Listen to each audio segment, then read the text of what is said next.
Welcome and welcome to Shiva's English Studio. Today we are discussing lesson number 11 active to passive voice और आज हम sentences जो करने वाले हैं वो स्टार्ट होने वाले हैं who से। अच्छा, पहले एक बात मैं आपको क्लियर कर दूं कि who जो है इसका यूज़ आप कैसे करते हैं। समटाइम्स who आपको क्या शो कर रहा है एज एन ऑब्जेक्ट और sometimes it is used as a subject. ठीक है भाई, दो सेंटेंसेस करेंगे, एक हम ये यूज़ करेंगे, एक हम इसका ये यूज़ समझेंगे। आज हम दो हु के दो यूजेस समझने वाले हैं, एक एज एन ऑब्जेक्ट और एक एज ए सब्जेक्ट। और अगर इसमें हमें सेंटेंस गिवन हो तो वो एक्टिव के अंदर अगर हो तो हम उसको पैसिव के अंदर कैसे ट्रांसफॉर्म करेंगे, आज हम ये सीखेंगे। सबसे पहले तो हम करने वाले हैं एज ए सब्जेक्ट, क्योंकि मुझे लगता है ये बहुत आसान है और इसके अंदर हम बाय हुम का यूज़ करते हैं। तो पहले जो एग्जाम्पल्स मैं आपको करवा रही हूँ यहाँ पर, ये एज ए सब्जेक्ट।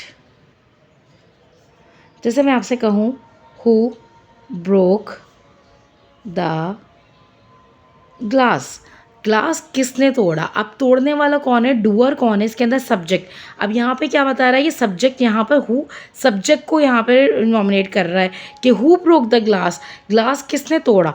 अब इसको मुझे पैसिव वॉइस में जाना है, इसके लिए पैसिव वॉइस बनाने के लिए हम क्या करेंगे, हु की जगह हम यूज़ करेंगे बाय हुम। हु की जगह मैंने क्या यूज़ किया यहाँ पर, बाय हुम। अब बाय हुम के बाद मैं फ़ौरन लगाऊंगी हेल्पिंग वर्ब। हेल्पिंग वर्ब के लिए क्योंकि यहाँ पे सेकंड फॉर्म गिवन है, यानी कि पास्ट सिंपल है, तो पास्ट सिंपल के लिए मेरी ऑक्सिलरी होती है वॉज और वर। अब ग्लास चूँकि एक ही है तो मैं यहाँ पे कौन सी ऑक्सिलरी यूज़ करूँगी, was. By whom was the glass broken. Broke की थर्ड फॉर्म क्या हो जाएगी, ब्रोकन और क्वेश्चन मार्क आ जाएगा। By whom was the glass broken. ये मेरा सेंटेंस यहाँ पर चेंज हो गया। याद रखिएगा कि जब आपको who subject as a subject आए, एज ए सब्जेक्ट आपको फाइंड करना हो तो आपने हमेशा वहाँ पे क्या लगाना है, बाय हुम लगाना है। एक और एग्जाम्पल चेक करिए, एक और एग्जाम्पल मैं आपको इसकी देती हूँ। जैसे मैं आपसे यहाँ पर कहूँ हु टीचर्स इंग्लिश, इंग्लिश कौन पढ़ाता है। हु टीचर्स इंग्लिश, इंग्लिश कौन पढ़ाता है। अब यहाँ पर देखिए, इसको ध्यान से देखिएगा। हु यानी कि सब्जेक्ट की बात कर रहा है, तो यहाँ पर काम करने वाले की बात कर रहा है, मैंने वहाँ लगाया बाय हुम। बाय हुम के बाद मुझे चूँकि यहाँ पे ऑक्सिलरी पुट करनी है और ऑक्सिलरी डिसाइड मुझे कैसे करनी है, मुझे देख के करनी है कि मेरे पास यहाँ पे वर्ब कौन सा दिया हुआ है। पहले तो अब ये देखिए, यहाँ पे प्रेजेंट सिंपल टेंस दिया हुआ है, यहाँ पे प्रेजेंट सिंपल टेंस है। तो प्रेजेंट सिंपल के लिए मैं यहाँ पे क्या यूज़ करूँगी, यहाँ पे मैं यूज़ करूँगी इज़ एम आर। और इंग्लिश चूँकि एक सब्जेक्ट की बात हो रही है तो मैं यहाँ पे लिखूँगी बाय हुम इज़, और इसके फ़ौरन बाद में लगा दूँगी इंग्लिश, और लास्ट में V3 आ जाएगा। और टीच की V3 हमारी होती है taught. By whom is English taught. ये मेरा सेंटेंस यहाँ कंप्लीट हो जाएगा।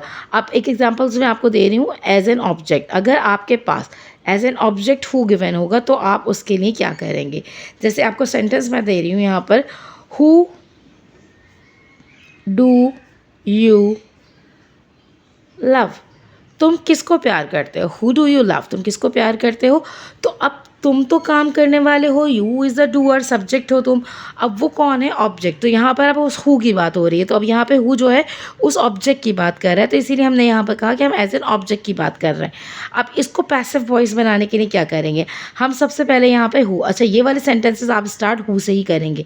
बाय हुम आप जब लगाएंगे जब आपके पास सब्जेक्ट की बात हो रही होगी, ठीक है, जब हु जो है एज ए सब्जेक्ट प्ले कर रहा होगा।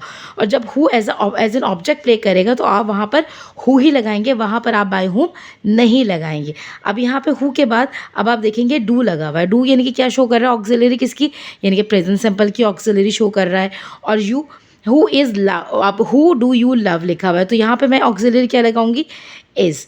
हु इज़, क्योंकि लव यहाँ पर मैं लगाएंगे third form, who is loved by, और इसके बाद ये जो यू है ये यहाँ पर लास्ट में आ जाएगा, who is loved by you.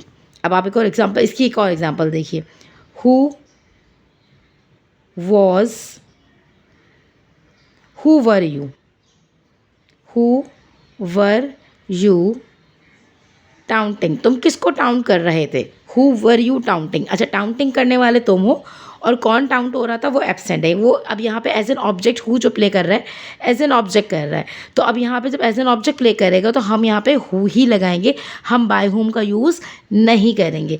तो मैंने यहाँ पे क्या लगा दिया, हु। अब इसके बाद मैंने क्या देखना है, काउंटिंग की बात हो रही है और यहाँ पर लगाना है, तो अब मैं यहाँ पे, अच्छा यहाँ पे सिंगुलर के हम वो वर्ब लगाते हैं। Who was being, who was being, अब फ़ौरन इसके मैं वर्ब लगा दूंगी, काउंटेड, V3 लग जाएगी, बाय यू। आपने देखा मैंने किस तरीके से इसको चेंज किया। यहाँ पर आप दिमाग में क्या रखेंगे कि देखिए हु का जो है पैसिव हम दो तरह से बनाते हैं, जब हु एज ए सब्जेक्ट की बात कर रहा हो और जब हु एज एन ऑब्जेक्ट की बात कर रहा हो।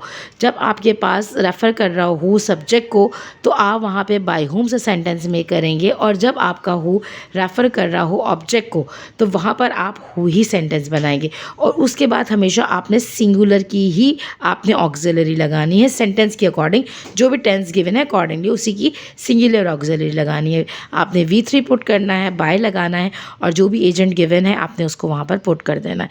Hopefully you will like it, and if you do please do like, subscribe and share.